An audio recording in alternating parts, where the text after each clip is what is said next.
اعوذ باللہ من الشیطان الرجیم، بسم اللہ الرحمن الرحیم۔ ایجوکیشن کلاس 12 پہلا چیپٹر ہے برِ صغیر میں مسلمانوں کی تعلیم، ہم وہ پڑھ رہے ہیں۔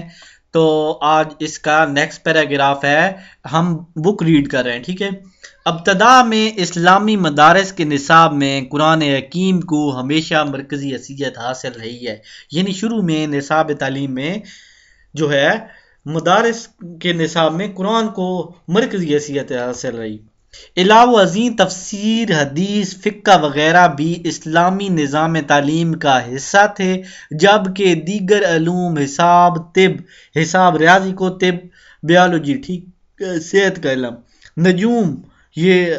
نجوم ایک خاص قسم کا علم ہوتا ہے، تاروں اور اس طرح کی چیزیں دیکھ کے بتاتے ہیں، ہاتھ کی لکیر، اور زراعت کا علم، ٹھیک ہے، وغیرہ کی تحصیل اختیاری مضامین کی سی تھی۔ طلبہ کو اپنی دلچسپی کے مطابق مضامین انتخاب کی آزادی تھی، جبکہ قرآن حکیم کی تعلیم کو مرکزی مقام حاصل رہا۔ یعنی جیسے آج لازمی مضامین یہ ہوتے ہیں اور باقی اختیاری، اس طرح یہ لازمی ہوتا تھا، ٹھیک ہے۔ کئی علوم قرآن پاک کی تفہیم کے لیے نصاب میں شامل تھے، ٹھیک ہو گیا۔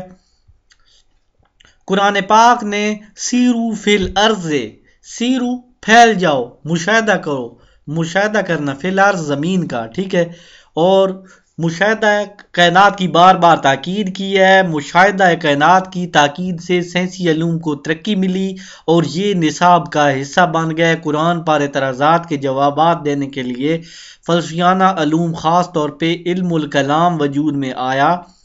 اسلام میں معرفت نفس کی تاکید کی گئی ہے، ٹھیک ہے، معرفت نفس یعنی خود کو پہچاننا۔ نفس کی معرفت کے تقاضے علم نفسیات کی شکل اختیار کی ہے۔ قرآن پاک کو سمجھنے کے لیے عربی زبان و ادب کو ترقی حاصل ہوئی ہے۔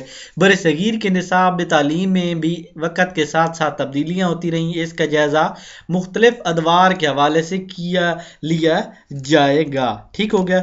اس کے بعد ابتدائی تعلیم کا نصاب آ جاتا ہے، ٹھیک ہے، یہ بعد میں پڑھیں گے انشاءاللہ، فی الوقت نصاب کا ہو گیا ہے۔ تو انشاءاللہ اس ویڈیو کے ساتھ اجازت چاہتا ہوں، اللہ حافظ۔ چینل کو سبسکرائب کرنا بالکل نہ بھولیں تاکہ ہر آنے والی ویڈیو آپ کو نوٹیفیکیشن میں ملے۔